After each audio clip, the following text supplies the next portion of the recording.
Hi, I'm Dr. Caroline Leaf, and you're listening to Cleaning Up the Mental Mess, a podcast all about giving you simple and sustainable strategies to help you live your happiest, healthiest, and most peaceful life. In today's podcast, I interview Shana Spence, a nutritionist with a non-diet approach to health and wellness.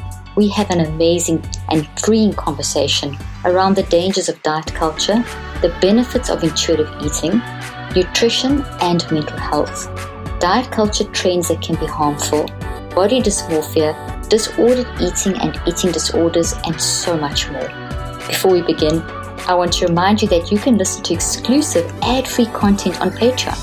This month's bonus episode is all about how to wire out any harmful effects from COVID and long COVID. Just go to patreon.com/Dr. Caroline Leaf for more info. The link and details will be in the show notes. And as always, this podcast is for educational purposes only and is not intended as medical advice. Please always consult with your personal physician or appropriate medical professional for medical issues. And now, on to today's podcast. Shana, such a pleasure to have you in the studio with me today. I'm very excited to talk to you about this incredibly important topic. So thank you for agreeing to come on my show. Thank you for having me. Pleasure. I love your page. You're filled with wisdom and just such like down-to-earth stuff that we can all, when it comes to eating, you just make us feel calm. That's, if I had to sort of summarize you thank you. In a nutshell, yeah, it's like and it's good in this day and age of, don't eat this, do eat that, and all this kind of thing. It's very overwhelming. So just wouldn't you mind, they've heard your bio and so on, but can you just give us a little intro into who you are, but a little bit of a personal touch and why you do what you do? Sure. So my name is Shana and I am a dietitian. I'm based in Brooklyn, New York. And I like to follow what I call the non-diet approach to eating, to counseling, and also the health at every size approach. So the one that definitely less weight stigma attached to it. That's always the goal. And really just making people feel comfortable with their food choices, with their even lifestyle choices, because what I find is that a lot of times this diet culture realm that we're in definitely makes people second guess themselves. And that second guessing really often leads to stress, confusion, and it's unnecessary, right? I think a lot of people are following food rules that they don't need, that doesn't apply to them. So that's my goal whenever I post something or if I'm working with people, just to make people feel comfortable. And, of course, if there's something that needs to be said with how someone is eating, that doesn't mean that they have to do a strict diet. So I think that's also important. I think everyone who's just heard what you said is busy going, yay, thank you, my new best friend, So that's really, we've made something that's just so pleasurable into something that's so challenging. And, what do you eat? Where do you turn? And in the world of mental health that I move in, and I don't practice anymore, but I tell you, a lot of the issues that I dealt with in my practice were people that were just battling with body image and that kind of thing because of what do I eat? Where do I go? Exactly. So, I'm going to start with a question that I think first, before intuitive eating, I want to get into that, but I want to ask you, what would be, a lot of people talk about eating clean food and eating real food. And that's something I always would say to people to try and keep it neutral. There's no one diet and all the things you've just said. And then I'd say, try and eat real food. And then I would define my thing was eat real food mindfully. So I'm asking you now, is that safe to say? Is there a better way of saying it? And in terms of real food, I was saying, a local farm to table, sustainable, organic as far as possible, as processed, but as little as possible, that kind of thing. So I want to say the right things now. So I'm being absolutely straight up honest. Is there a better way of saying this? What is clean food? What is real food? What should we be saying? Yeah, I think that there's always good intention, like for people that say that, right? Because we do want people to nourish their bodies really well. That's why we're all health professionals, right? And I think that it would be actually a really great idea.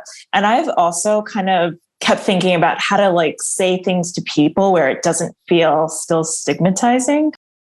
Or moralizing. Yeah, demoralizing. And even using healthy food, I feel like people's minds kind of go to, oh my gosh, I have to restrict. So I started personally, right? Everyone can use whatever they want, but I personally use nourishment how to nourish your body. And I think that's a really great, safe way to talk to people that I've found. I'm sure other people have different approaches. No, I like that. I like that. Yeah, because nourishment also looks different.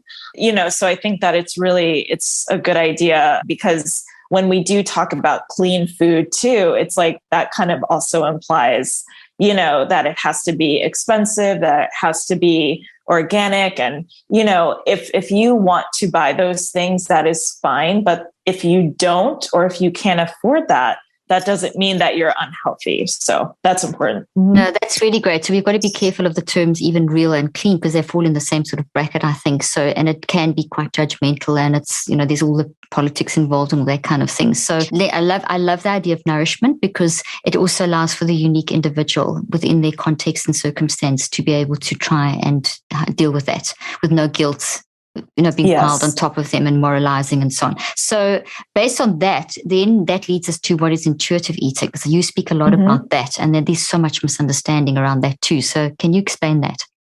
There is. And intuitive eating, I kind of like to call it would be just eating without all of the food rules that people impose, on themselves and also in society. Intuitive eating is about finding a way that works for you individually, and it's not just eating when you're hungry and stopping when you're full. That's actually a little too simplified. It really boils down to, okay, I know what's going to work for myself. I know that I have a busy day ahead. So you know what? I'm going to eat maybe a larger breakfast than I normally would have in order to have my body nourished, because some of it's planning. Yeah, some of it's planning, because we can't, we're busy adults. We can't just stop what we're doing and eat. As much as that would be amazing. Yeah, right? It doesn't always work that way. Yeah, exactly. 5 o'clock comes and you think grumbly tumbly, and you Zoom interview and your stomach's grumbling, and you haven't had time to take a break for lunch. So yeah, exactly. Like I said, that would be ideal, right? Being able to just stop whenever. But some of it's just planning. Some of it is also knowing how your body's going to react to foods. Because I think that people who aren't familiar with intuitive eating kind of think that you're just letting people eat whatever they want. Like, well, people are always going to crave fries. So you're just telling people it's okay to eat fries all day. Like, I keep hearing these things, and that's not what we're saying at all. And I think it goes down to, I'm sure, like in, the mental health fields, this is talked about as well, but also like a huge part of eating is based in like psychology and, with intuitive eating, that idea of habituation, right? Because if we are eating the same thing every day, it's not going to be appealing. Like even something like fries. And the reason we keep saying fries, chips, cookies, is because we don't eat them every day. So they feel forbidden. So I think that's super important. Like intuitive eating, non-diet approach is not anti-health or anything like that. It's really just having people be in tune with their bodies. And no, you're not going to crave fries all the time. Like anybody would get sick of, fries. Exactly. So it's more like going into, if you prefer to like eat 3 meals a day, or if you prefer to graze all day long, or if you prefer to, today I feel like cereal for dinner. It's like following obviously if you've got a family, it's not so easy to do that, but even within that you can, so it's instinctively learning what works for your body and what makes your body comfortable. And then does it also allow for the freedom? Like you go to dinner with friends, and obviously that's going to be, a whole different story, and enjoying that. Exactly. And that's so important because, I know I mentioned the psychological aspect, but also social connections to eating, and that's something that, unfortunately, diet culture as a society kind of takes away, because people are, you get scared of social events because, oh my gosh, I don't know the food, or I'm going to watch my friend eat, their cheeseburger and I'm going to want one, or, things like that. And that shouldn't be the case. That's it's very much important to have a social connection to food as well. It should be enjoyed. we have taste buds for a reason. Exactly. And there's so much, there's a lot of neuroscience and psychology associated with the whole digestive tract and the taste buds and all kinds of things. And I love that you said that. It makes me think of a story just recently. My husband and I, we live in Miami, between Miami and Dallas. And in Miami, we have our favorite Italian restaurant. It's tiny. It's this family owned, and they make the best pasta.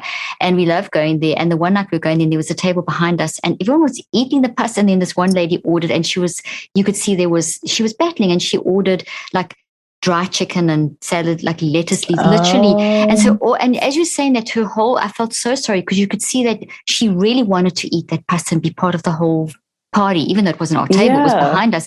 But there was that restriction happening, and as you were saying that, I was thinking all the social joy was lost there in that moment because of the restriction. I know that doesn't go to the intuitive eating, it goes to some of the other points we're going to cover today.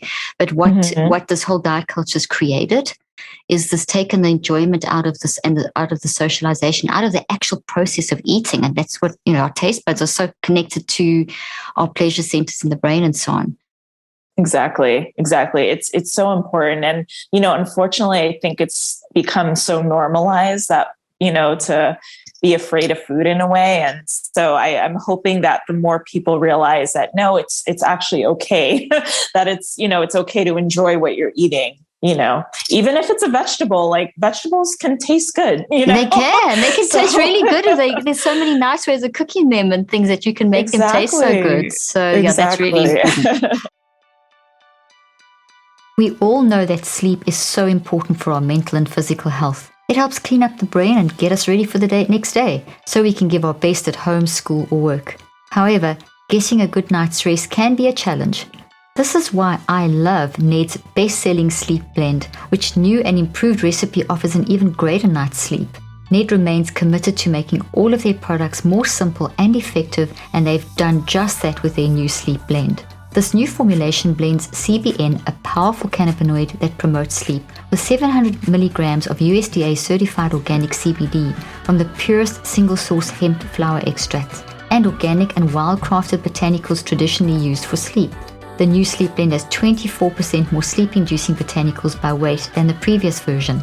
And it's Ned's birthday month. If you'd like to give their new and improved sleep blend a try, Cleaning Up the Mental Mess listeners get 21% off with the code Dr. Leaf for the month of March only. It's their best offer of the year. Visit helloned.com/Dr. Leaf to get access. That's HELLONED.com/Dr. Leaf to get 21% off. The link and details will be in the show notes. What is better than following a diet plan then? What's the harm in diet? And I look down, I'm just looking at all my questions because I want to hit all these things. So what is better than following a diet plan then? What's the harm in dieting, the diet culture thing? Maybe you can blend that all together. Yeah, I think, when we say like diet should just mean our way of eating, but it often boils down to a restriction. And the thing is that a lot of folks I tend to notice get their ways of eating on the internet or from a celebrity.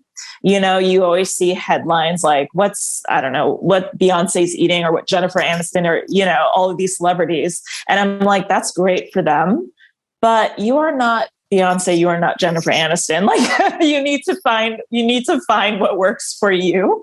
I often find that that's what people go by. And they often get frustrated, understandably, right? Because you see something in the media, you see something posted, and you're just like, okay, this is why they look great. This is why, not even a celebrity, maybe just like a trainer that you're just like, this is why they look great. And when you aren't getting those results, whatever those results are, it's frustrating. And so, I think that's the biggest problem, is that people don't forget, or maybe also don't realize that one way of eating isn't going to work for everybody. Like our bodies are very much unique, and it's really important to find something that works for you, no matter what that is. So I think that's often the problem I see with diet plans, or, I just call them restrictive plans because they're always cutting out something unnecessary. Mm-hmm. That's that whole diet culture. Totally. So it's unfortunate. And, that's my hope, because even if you are diagnosed or have some sort of condition that you do need to eat in a certain specific way. Yeah, there's still no reason to be as restrictive as I think that people are thinking, and oftentimes, even for, let's say, I notice that people think that gluten-free is healthier. And I'm like, well, it's healthier if you have celiac. Yes. It's if you healthier. Don't have celiac, which is only a very small percentage of the population, actually. Yeah. Exactly. So that's the difference. I like that. So it's basically finding your own unique way of eating. And so that I feel very happy hearing you say that, because it makes me feel, I wrote a book called Think and Eat Yourself Smart. And one of the first things I said was, there is no way, there is no one diet. You really have to find what works for you. And this whole, exactly. And one of the things that I wanted to ask, we've gone through like a sort of, I think that's about 30 years where there's been this thing of, this is the way to eat. If you don't eat like this, you're going to die. I mean, I'm exaggerating, but there has been a lot of that. It's actually not, what's sad is that it's not an exaggeration from what I'm seeing. I mean, that in itself puts you also, I come from the whole mind-brain impact side. I'm thinking, oh my gosh, you read that and think, I can't stand that kind of food, or I cannot eat like that. And that means, and so the anxiety of that is then actually causing more damage in your brain than maybe eating whatever, and, eating the fries all day long, as opposed to just enjoying them now and then, but that's causing that the anxiety and the worry about it is actually causing more problems. So that's the sort of angle I've come from, but that's why I'm so pleased for your expertise to try and help us relax about this whole thing. Yes, definitely. Mm-hmm. Intuitive eating, I want to ask you, if you eat intuitively, do you tune into your body's needs more efficiently and recognize, okay, well, I feel like eating fries all day today, but then tomorrow, and you wake up the next day thinking, I just need to have whatever. It may be like, I need fruit salad, I need a good big steak, whatever it may be. So you tune into what your body needs. Is that what it kind of would lead to? Definitely. And, I think that oftentimes too, how I like to describe food is by the taste as well. So with fries, right, most of the time they're salty or crunchy, and sometimes that's what we're craving, or like potato chips, things like that. And I think that people, that's another part of our taste buds, right? Like we want that like taste. So it's actually understandable, because people sometimes get so confused, which again, I'm not making fun of folks. It's very confusing when we're told not to eat something, but I often hear, yes, exactly. You always think you're doing something wrong, especially when it comes to sweets. I think too, like, oh my gosh, I want something sweet after dinner. Why do I want this? And I'm like, well, what sweet thing did you have all day? And it's like nothing sweet, all savory foods. Your body wants to change it up by wanting something sweet. That's actually okay. But again, sugar is demonized in society. We see these TikToks, and we see these, all these so-called experts on, not even on, I mean, I think TikTok's probably the healthiest of the platforms in my opinion. But you see these people saying, oh, it's my birthday, I'm going to have a fruit cup. I'm not going to have a bad cake. I want a nice carrot cake on my birthday, please. I can choose the ingredients I want or whatever. And then it's like, if you have a piece of cake for you, and you once a year, I'm going to have it more often. I'm going to have it more often than once a year. Yes, definitely. It's like, and that's the sort of concern, isn't it? Because there's all that, I know what's happening in the mind and the brain connection when you get so tied up that I can't have that piece of cake, or, whatever. I mean, that's the whole diet culture concept, isn't it?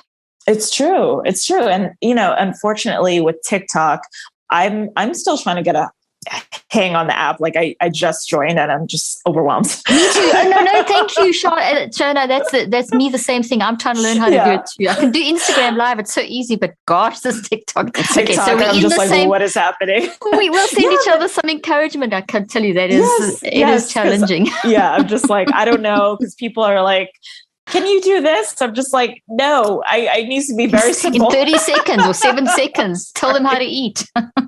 Exactly. And, and the thing is that with these platforms, especially TikTok, I noticed, because I think that it's more geared towards younger folks with TikTok, that's where they're getting their information. And if you're seeing, I think that there's a challenge now. Oh gosh, what's it called? I think it's like That Girl or It Girl, whatever sort of challenge. I have to ask my kids. And exactly. And they probably know, I think I screwed up the name, but something like that. And it's basically following, let's say, doing, I don't know who started it, but it's like you wake up, you work out, you eat these certain things. And that's what these people are thinking. Oh my gosh, that will be me. I'm going to have these results again, and it's very influencing. Right. And so I have a friend who she teaches third grade. So these children are like 8 and they're watching this. They always ask her, they're just like, oh, like, did you see the challenge? These kids are 8 and they already know what so a challenge that's supposed to show you. Yeah. So it can be problematic. Mm-hmm. It can be problematic. So it's really important that we do have people like you on helping people with food and so on, just to try and get a bit more of a balance in that challenge, because I hope so. That hustle kind of life of you've got to do this. And it may be just for a short period. So it's a fun thing and it's over. As long as it doesn't go beyond that, I think, it could be dangerous. It's like the whole trends that happen in diets. Like keto was just like, keto. Yeah. And I mean, we even fell in that trap and did keto and loved it for a while until we realized you can't live on keto. And maybe now and then you can go back to periods of it, but it's got to be, it's also that thing of this is the one way of working. And maybe if it works for you, I'm not knocking keto, but it's just that everyone's got to now do this and demonizing another way of eating and demonizing, if you're vegetarian, demonizing meat. And if you eat meat, you know what I'm talking about. It makes it. I do, yeah. It's a situation. It's so how do you help people through that? How can we help someone now who's listening, who's caught up in this and doesn't know how to get set free? Yeah, I think that it's so important also because we do tend to get so much information from media and who we're following. I think it's so important. And it sounds like such a nonchalant type of step, but to put variety into who you're following, right? And I see that a lot, and I can't not overemphasize how important it is, because we tend to follow the same type of confirmation people. Bias. Yeah, exactly. Perfect. Exactly. Echo chambers. Yeah. Yeah. And the thing is that people don't realize that there's a certain look, even if it's a diversity in ethnicities or races, if you're still following folks who are trainers who are offering these restrictive measures or telling you how to eat or things like that, that's still the same type. So I think it'd be so helpful to really diversify your feed in every way and really see what resonates. Because, whenever I'm talking with clients, I give them that challenge of muting, not unfollowing. You don't have to unfollow, but just muting accounts and seeing how that feels. And they realize after doing that, oh my gosh, I was so stressed out because I was looking at this person, seeing what they were eating, seeing what they were doing. And I felt like I was comparing, even if I didn't think I was mentally comparing. It's coding in, whether you like it or not. Your environment that you're immersed in is being wired or coded into your brain. And then you have this impact, and now you've got to go edit the impact. And so, yes, you're watching that. That's brilliant advice, that you just be selective about those things. Totally. The other day I was in the gym at Condo in Miami, and I was working out I walked into the exercise part, and quick story. Here was this gorgeous looking girl being trained by a trainer. And this trainer was going on about this girl. Yes, we've got to get rid of this cellulite. Yes. Oh gosh. And you must eat this and that. And this girl was already, you could see and her face just dropped. And you got to see me 8 times a week. And I mean, literally that means twice in one day. She said these things. And I wanted to say to this poor girl afterwards, then the trainer left, and this girl just sat there. So I wanted to go up to her and give her a hug and say, hey, just relax, just go follow Shana, and you can relax about this whole thing. And, it was just, that's what's happening though, isn't it? I mean, it's rough. Yes. It's, and that's the thing. It's so triggering. And I have to say, it's definitely not, all trainers. I'm still finding that some. It was an exception. That was surely an exception. That does happen. Yeah. But unfortunately that does happen. And the thing that I have to point out with trainers, and even with some dietitians or other health professionals, we are often projecting our own insecurities and own problems. And that trainer was probably, that's what you're saying about yourself, basically. I need, and it's often times eating disorders, disordered eating is often so underdiagnosed in people. And it can be very triggering, especially when you're in that profession because you're a helping profession, right? And the thing is that I think I see it a lot where it's just like it's a form of projection, and that poor girl that was getting all of that bad heat. Advice, mm-hmm. Yes. All that heat. Exactly, and unfortunately, I see that a lot. Well, it was triggering to people. It was triggering to me. There were other people around that were being triggered. We sort of all. So yeah, it had a quite a ripple effect. And so, Mm-hmm. I remember thinking that incident popped up in my mind when you were talking about that. Now, you mentioned eating disorders and disordered eating. Can we maybe just hone in on those? Okay, define, explain. Definitely. Mm-hmm. Yeah. And the thing is that it's often a very thin line. Like disordered eating is hard to kind of define because I think that people don't realize how normalized it's become. Even if it's really just when you're very much obsessed with what you're eating and also how you're moving, right? You can be over-exercising. The orthorexia concept, yeah. Mm-hmm. Mm-hmm. And that often affects many people because what we as a society label as health conscious can be a form of orthorexia. And that's kind of the problem, because when someone is trying to lose weight intentionally, they're going to the gym 4 hours, or what that trainer said, you have to see me twice or whatever it was. 8 times in 7 days. Yeah. Exactly. Like what? Yeah. What?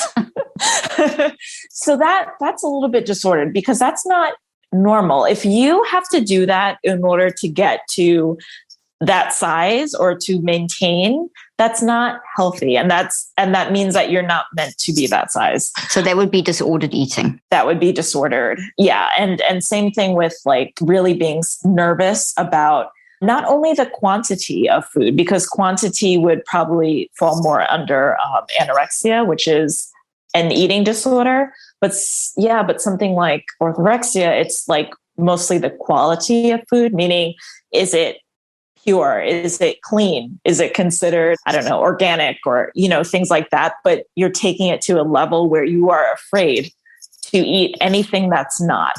So that can be a disorder. And eating disorders are just really clinical. We have a clinical diagnosis and we have a clinical way of treating them. So that's where it kind of, it's a very fine line. Fine. And one could blend into the other very easily.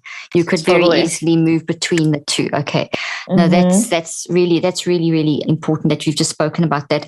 They talk about one of the big things that you talk a lot about is being healthy at any size. And I love that. So can you talk a little bit, because that kind of relates well to this, what you've just answered. Sure. And, health at every size, again, that is it's very confusing concept to a lot of people, because health at every size is not health at every size, meaning that whatever you have going on, it's 100% okay to have health goals, or, maybe you want more energy, or maybe you were diagnosed with diabetes, or, whatever that may be. That is fine to want to work towards helping yourself or getting healthy in that way.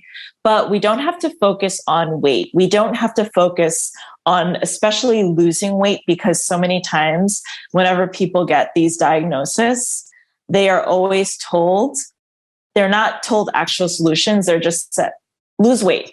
And it's no, because it's a blanket statement. And the issue with that is thin people get these things too. So what are you telling them? You actually have to focus on health behaviors. And that's the difference with health at every size. We're actually focusing on behaviors. And the thing is that you might not get to, I think often people are getting to an arbitrary number, whether it's your clothing or the, number on the BMI, scale. Which is terrible. Yeah. BMI is just, I cannot believe that we're still using it. Oh my gosh. It's it's honestly should never have been used, and it's still a guideline, and it's frightening. Yeah. It's so frustrating. And, so whatever number people are trying to get to, it might not be that number might not be your number, because you should still be able to thrive. And that's why it's so important to diversify your feed, because you'll see there's so many people in every shape and size that are still active, when I Exactly. say And like, super so healthy. many, And yeah, exactly. So, and they are, some of them are in larger bodies. And I think that needs to be seen more because they're not trying to be thinner and nor should they, because that's obviously where their body wants to be. And the thing is that they're still thriving. They're still living. And that's what healthy should mean. It should be where your body is still thriving, because I get that sometimes I hear about like knee joints or knee pain, and I have to say, as a thinner person, I also have knee pain. Like I am never told to lose weight. So I don't know why people in larger bodies are still lose weight. I was given physical therapy and that helped. And I actually saw a thread on Twitter where the same thing, where a lot of physical therapists, since they don't recommend, weight loss because they're trained in actually helping people. So a lot of times larger folks will go to these therapists and realize it's the exercises that you need to be doing. Losing weight has nothing to do with it. So it's so important to realize that. Yeah, that's what I mean by, I think I just went on a rampage, but that's what I mean by. No, it's fantastic, Shana, because we have to, yeah, I love it because you could have a skinny person and someone who's considered obese and the person in the larger body is way healthier than that skinny person. So, and exactly. then, so it's just, and then a lot of the work, I mean, you'd know this is definitely something you'd be very familiar with, but the way that the obesity studies were done were just so biased. And oh my gosh. So just, that whole thing is just like a whole nightmare in itself. And, the obesity epidemic and the disease, it's just made people, it's moralized, it's moralized and demoralized and completely just like, I mean, how many people that are in a larger body go to doctors and they're not getting the right treatment because you lose your weight. The reason they don't even look at other reasons. And that's a significant problem and that's not right. Exactly. Exactly. You encounter this a lot with your clients. Oh, 100%. And I think it's so important because they often, when I counsel people, I do like an intake form, like, we all do, but I make a point not to have weight on there because I'm not counseling towards weight. And, I always get people questioning when they first meet with me. They're like, oh my gosh, you didn't ask me my weight. I'm like, no, because that has nothing to do with what we're going to talk about. Like, and it's such like it's a stress relief for people because it's like whatever you have going on, again, like whatever illness or whatever, thing, your weight shouldn't have any factor in that. Exactly. So it's so medically driven. You walk into a PCP office before they've even done anything, they've weighed you. And there's so much trauma that goes around that. If anyone who's had any kind of eating issue, I know what I weigh because I would kind of say the same, but do not put me on a scale. I will refuse it. It's such a trigger. Exactly. And it's like why you don't need that for your medical, and that's where the bias and research has come through medically and things. So well, I'm so glad that you say what you say because it really helps a lot of things. Okay, so let's talk about the post you put up, and we were chatting a little bit about this before we started. I love it. So basically, you were asked to speak on the topic of food shaming this at a conference in DC, and you spoke about basically the Mediterranean diet being actually kind of racist. And I thought because it's like touted as the thing. So take it from there. I mean, I can read your post, but you can. Yeah, definitely. And and it's so interesting because the Mediterranean diet is a diet that everyone knows because it's always in the media. And I think that it's so funny to me because it's something that's been studied so much, so, constantly. And we have to remember, like, there's so many other cultural diets out there. Like the fact that we keep concentrating on the Mediterranean diet is a little bit bizarre to me. And, whenever I talk about it, people always get upset because it's just like, well, it can't be racist because the Mediterranean also has countries like that are in Africa. And, and that's why I make a point to say, yes, the Mediterranean is like 21 countries, right? Yes. But I want people to really think about what they see in the media.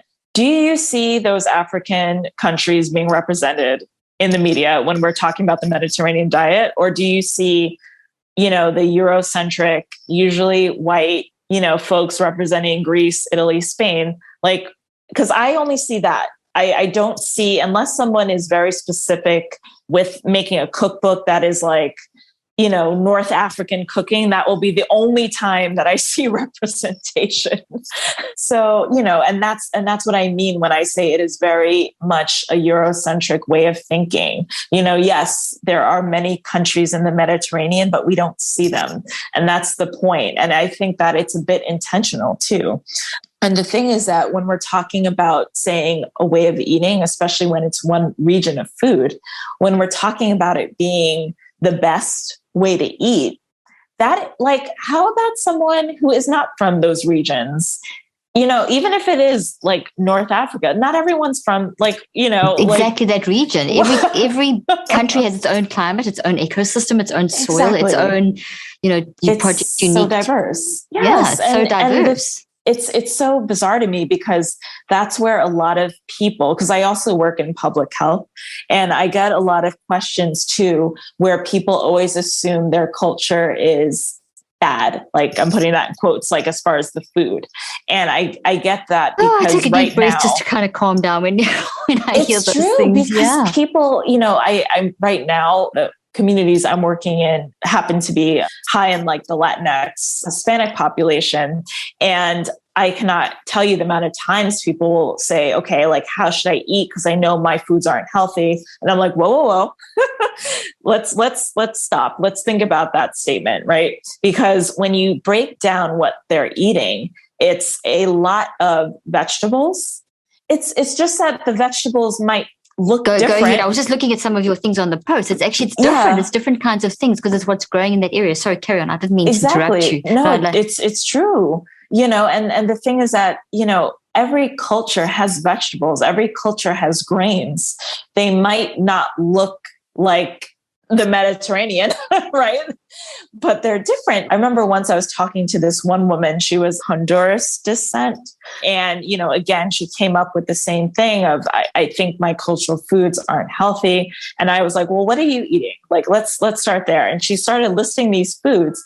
First of all, she was making everything from scratch. Nothing wrong with processed or buying things, but she was making everything from scratch. Like, I'm talking like grounding up corn to make the tortillas, like everything from scratch. And I'm just like, how on earth? Well, I know how because of the media, but the fact that she just assumed that her foods were unhealthy, and she's like, well, when you think about the populations that have diseases, right, or that have illnesses, it's like a lot of African-American, Hispanic. And I'm like, well, how about we stop looking at food? How about we look at access to food? How about we look at access to healthcare? How about we look at whether the things that we're reading, how about are they open to folks in other languages? Are they easy to read? Are they easy to understand? Because people are so quick to say you're eating unhealthy. It's like, are they, or is it just the access? Like, even in some place like New York, some places here in New York, it takes so long to find a grocery store. And when you do, like, the produce section isn't that great. So it's like access to food, access to healthcare, access to like equitable healthcare, education, all of these things, poverty, like these are factors. It's really not just you need to eat like better. It's like, okay, you can't tell someone that, like, that's another blanket statement. So I went on another rampage, but yes, that is part of my issue. No, everything you're saying, I'm just nodding my head and I'm agreeing because it's so relevant.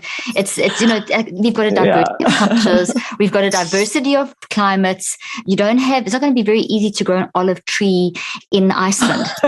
And now you've got to import the olive oil, and then the imported olive oil goes to all of this according to, and then, you can go insane with all these things. So we've got to kind of relax about that and look at the whole societal structure and that kind of thing. If we want to be healthier mentally and physically, one of the best things we can possibly do is get several hours of quality sleep every night. The brain and body heal itself when we sleep. It really is one of the most amazing processes, even if you're not conscious when it happens. But I know it's hard to get good quality sleep sometimes. Your mind keeps you awake, life is stressful, and there are often 100 anxious reasons why you can't fall asleep at night.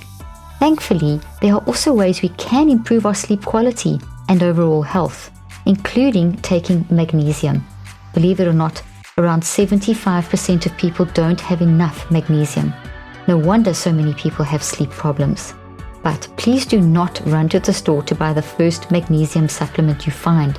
Most magnesium supplements use only the 2 cheapest synthetic forms, and since they're not full spectrum, they won't support better sleeping habits. There are actually 7 unique forms of magnesium, and you must get all of them if you want to experience its calming, sleep-enhancing effects. That's why I recommend Magnesium Breakthrough by BioOptimizers. Simply take 2 capsules before you go to bed, and you'll be amazed at how much better you sleep and how much more rested you feel when you wake up. For an exclusive offer for my listeners, go to www.magbreakthrough.com/leaf and use Dr. Leaf 10 during checkout to save 10% on your order. The link and details will be in the show notes. So that brings me to that other big question that, I'm even guilty of going on about processed foods are not good for you. Oh, yeah. There's so many of the studies of showing that the MAD diet, the modern American diet. Oh, yeah. Of course. And how bad that is. And I know the elements of that really are bad and have changed. There is a change in how we've eaten. There's a very strong time period. So I'd love to have clarity on this. How's it based? How can we understand that the modern American diet did have a beginning point and there was a shift in people's health? Is it causative? Is it correlative? Is it what happened there? How should we handle this? How should we talk about these and the studies that have been done, like where they've taken the modern American diet into the middle of somewhere in like Australia, and where that they just lived on the land and natural stuff, and they introduce one supermarket full of processed food, and suddenly within 3 months people have got fatty liver disease. How do we talk about these things and think about these Definitely. things? And I think the important thing too, it's important to think about the words we're using, right? So processed food is always just associated with something bad. And I always say everything we eat is processed. Even when you look at ultra processed foods, things like a lot of the meat alternatives or vegan foods are ultra processed, right? So people are like, well, just avoid ultra processed. It's like, you can't really even do that if you're vegan, right? You can't even do that, because that would be considered, if we really were to go by just words, avoiding ultra processed foods, that alone also takes off a lot of food options. So let's try to really be careful with the words we use. And going to the American diet, I think that, yes, things have changed, but we also need to really think about what else has changed in society, because work, back in the 1950s, were people working like this? I don't think so. Were people on their laptops until 11 p.m. working? Both parents working. Yeah. Latchkey kids. Both parents are working, busy until 11 p.m. at night. No, it was also a cultural change. So food accompanies that cultural change. I don't remember when it was that all of a sudden, even something like canned food was a thing, that was sold or that was becoming big in America. It was because there was also a shift in the American culture and the American lifestyle. So those things are still important. Exactly. So more processed foods or more canned foods are being eaten because look at the lifestyle. If you really think about how people were cooking back then, you can't, for some people, yes, but for a lot of people who are working, our culture for work is just, when you compare it again to other countries, and this is something so important, there is a difference with the American way of living where I remember once traveling to Spain, and when I'm talking, people take food seriously. They love to eat, which was great because I love to eat too, right? But I noticed that when we would go, so I went with one of my friends, we were out at noon on a weekday. You could not find people out. People were at home eating lunch, full foods, because they went home. Their employers gave them time to go home, to cook food and to eat it. we're here in the States eating at our desks. If you even get to that, because most of the time you're praised because it's like bragging rights. Oh, I skipped lunch, like, because I'm working on this Excel spreadsheet. Like that's like not a flex. Yeah. So there's a difference. So when we're talking about comparing our food to other countries, you can't just compare like everything. You have to look at the culture that's also comes with it. And there's a huge difference. Okay. And so, yes, we are eating more processed foods as Americans, but guess what? Look at our lifestyle, so that, there's a reason. And also to ingredients, I think it's super important to realize that a lot of the ingredients that are added now are to keep our food safe. So yes, they sound a lot of chemical sounding names, things like that. But guess what? Being very demonized. Yes. And it's to keep our food safe. It's, to make it last longer. Like that's not necessarily a bad thing. I don't think that people realize the government isn't trying to kill. Well, I'm not even going to go because that sounds too much. But like, I think that most of the time people don't trust food because they're like, the government's involved. And it's like, the government's actually trying to keep you safe. Like, I don't think people realize the process. Like when you think back to what was found in food back in the day, there's a reason the government's involved with what's in our food. There's a lot of things that we don't want in our food. So I think that's also another misconception. But yes, so I'm rambling here. But yes, there's a reason that we in this country we're eating different for a reason. And it does not have to do with just laziness or whatever people associate. It has to do with the culture. It has to do with capitalism. So until that changes, I don't see us changing the way we eat. So exactly. So there's no, it's excellent. So there's a kind of a balance going on here. There is obviously the whole capitalism of making money out of food and making it quicker, and there is a loss of quality. We agree that happens, but then there's also a change. It's not all bad. So it's not, so we've got to learn to be a bit more discerning, and it's access and all those things you spoke about. And then we also have to look at the cultural changes, the adaptations you had to make, the different lifestyles. So we've got to kind of we've got to help to educate, to understand the stuff that may be really full of chemicals and not that great. So keep that sort of limited if you can.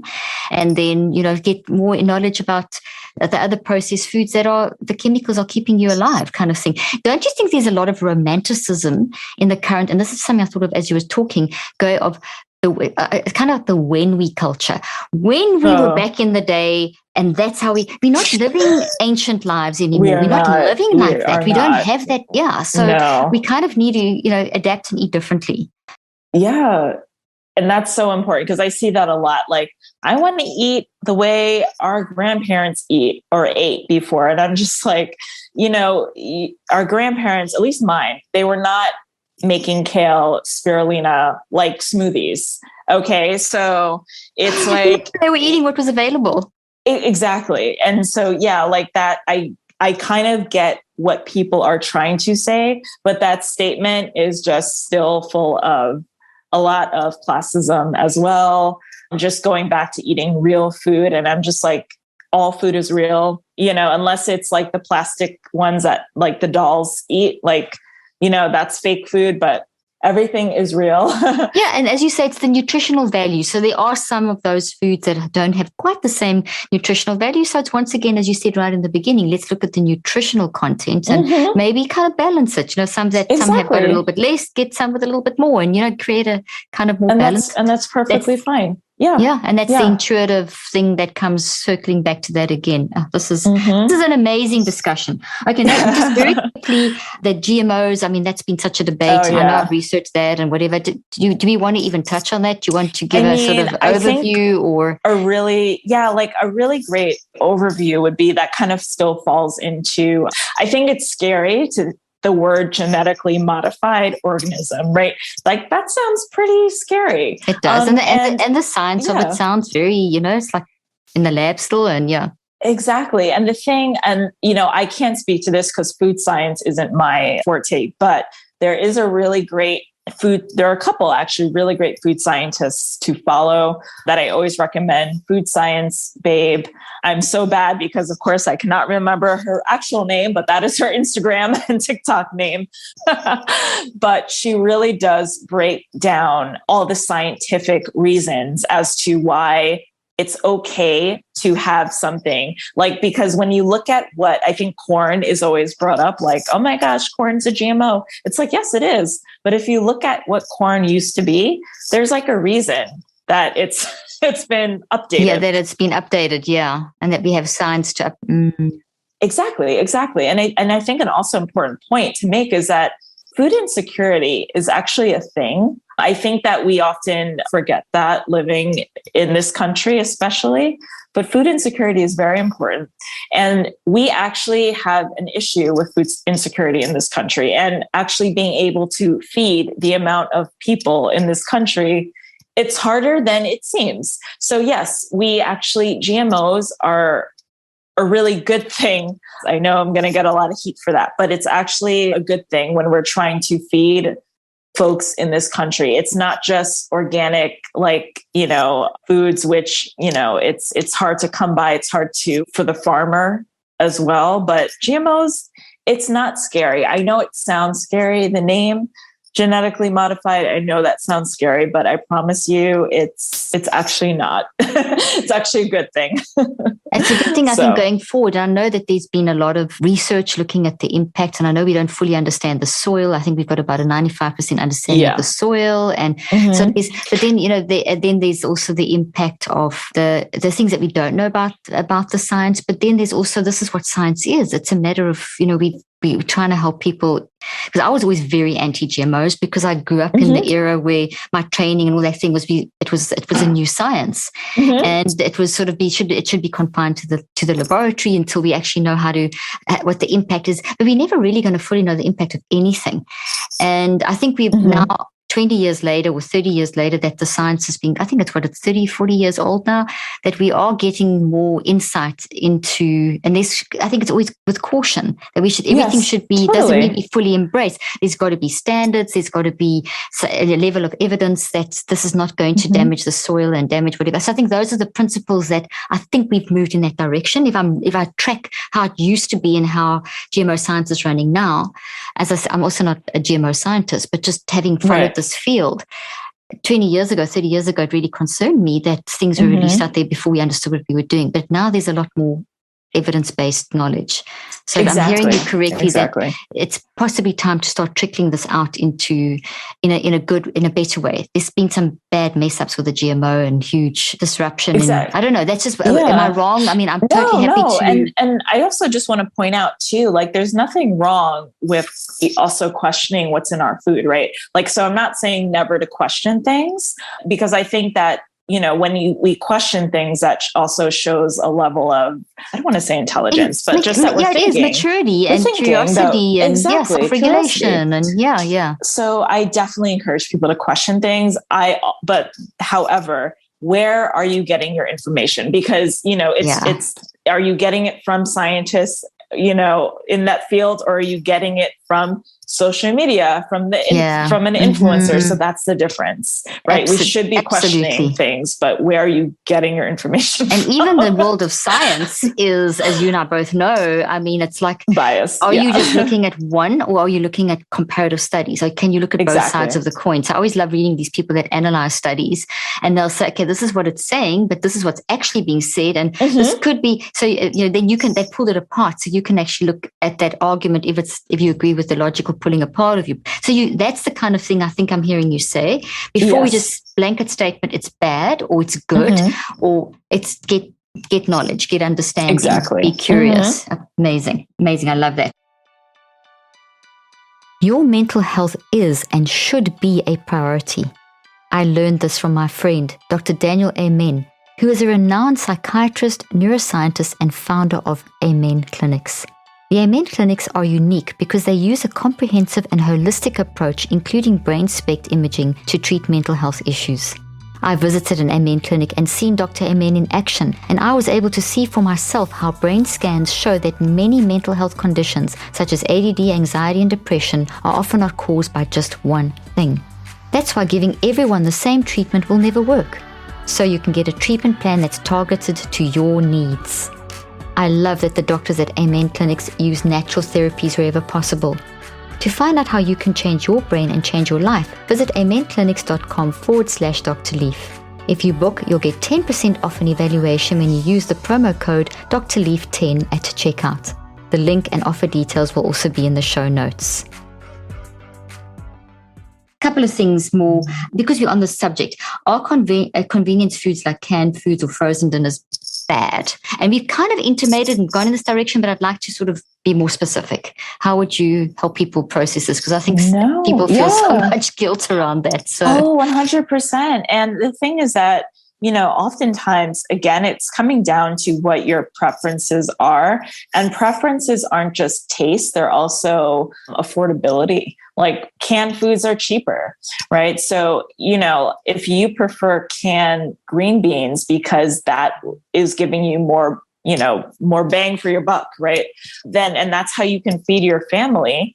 That's fine, because when you actually compare green beans to the fresh variety, they're the same nutrients. The canned one's going to have more salt, more sodium. But if that's a thing of concern, you can rinse it.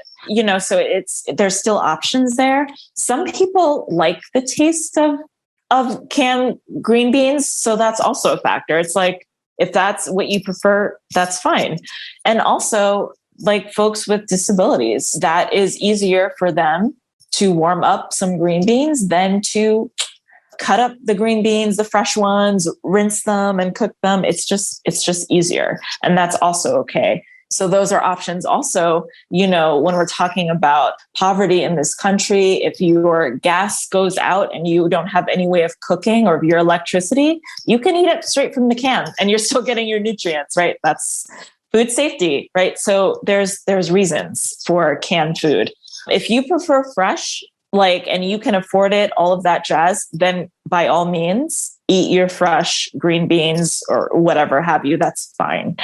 So it's really just individual. Frozen meals. Also, I think the thing with concern is just like sodium again. If you have, let's say you're trying to keep track of it for high blood pressure or whatever, you might have to be more conscious of it. But if it's for safety, I would say it's still safe. Like our food is safe. I think people just feel bad, because they're not making it themselves. But again, it goes down to, if you're working from it's not even 9 to 5 anymore. It's like nine to it's like 8. Yeah, exactly. It's like 24-hour cycles, which is unfortunate. It's really... Exactly. So if you're working like that, and then you're coming home to 2 kids, you're not going to feel like making a whole chicken and mashed potatoes. Maybe and that first frozen the meal trip is to get it fresh from the grocery store, and we've got to be realistic about our timing. I mean, it's exactly. So all of that comes into play. So again, stop making people feel guilty about what they're eating, because I see too much demonizing on social media, and it's really kind of turning a blind eye to all the other problems that we're having. I'm so glad that we've got into this. We've shifted to this kind of, I know not everyone thinks like you do and like I do, and I know I've been caught up years ago in the sort of more stricter kind of regimen of eating and things like that. Okay. Same. So we have to grow.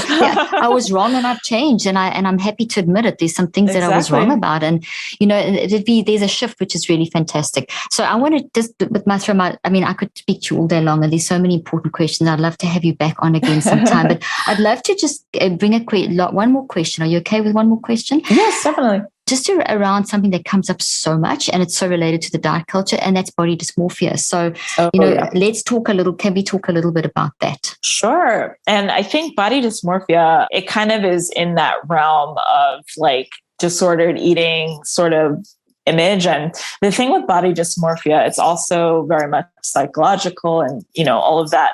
But it stems from a place of let's be honest, fat phobia, right? Because we're thinking of our bodies not looking the way that they do, or, how others actually perceive us. We're always thinking exactly. And that honestly just stems from most of the time, and I'm not going to say all, but most of the time it does stem from fat phobia in our country, because we are told that being larger is bad. So we're always going to think that we could be thinner, even if we are already in a thin body, like we could just be that much thinner. And we think that, oh my gosh, I look, a certain way, and it's not. And that's sort of the issue that I kind of have with the body positive movement, because it's fine. Like, we all have our body hangups. Like, I don't think any of us are ever going to get to a point of, I love my body every single day. I think that's impossible.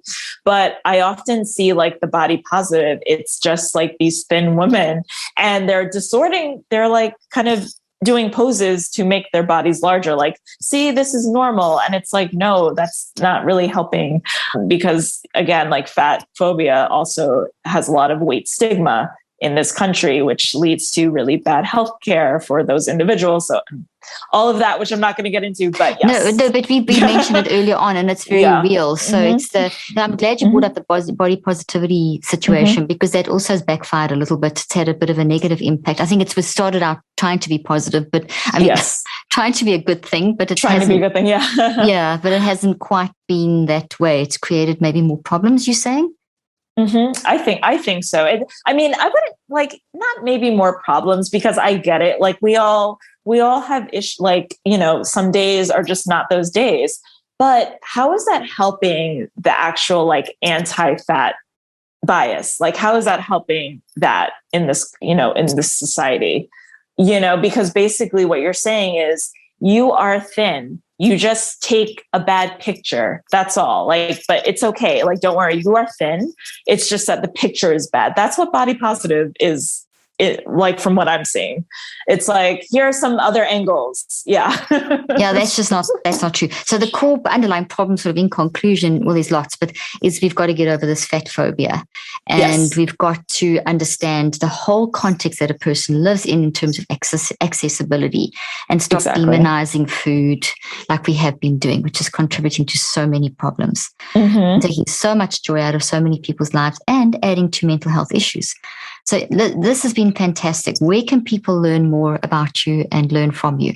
Well, all my platforms are the Nutrition Tea. Pretty easy to find that way. So Instagram, I have a Facebook page, Twitter, now TikTok that I'm struggling with, but still on there. Join the club. But it's all the Nutrition Tea. Fantastic. Well, thank you so much for your time and your wisdom. And I know this has helped so many people, including me. So thank you so much. Thank you. I hope you found today's podcast interesting and helpful. If you want more tips and help with managing anxiety, depression, and mental health, be sure to visit my website at drleaf.com and to sign up for my weekly newsletter, where I also include a schedule of my speaking events and so much more. And follow me on social media. I'm on Twitter, Facebook, and Instagram. Just look for Dr. Caroline Leaf. Also, I love seeing all your posts on social media about this podcast. I love seeing what resonates with you and what you've learned. So be sure to continue posting and tagging me and letting me know what you think and how these tips worked out for you. And don't forget, leave a review and keep spreading the word about this podcast. Thank you for joining me today. I really hope you learned something new and helpful. Till then, I'm Dr. Caroline Leaf.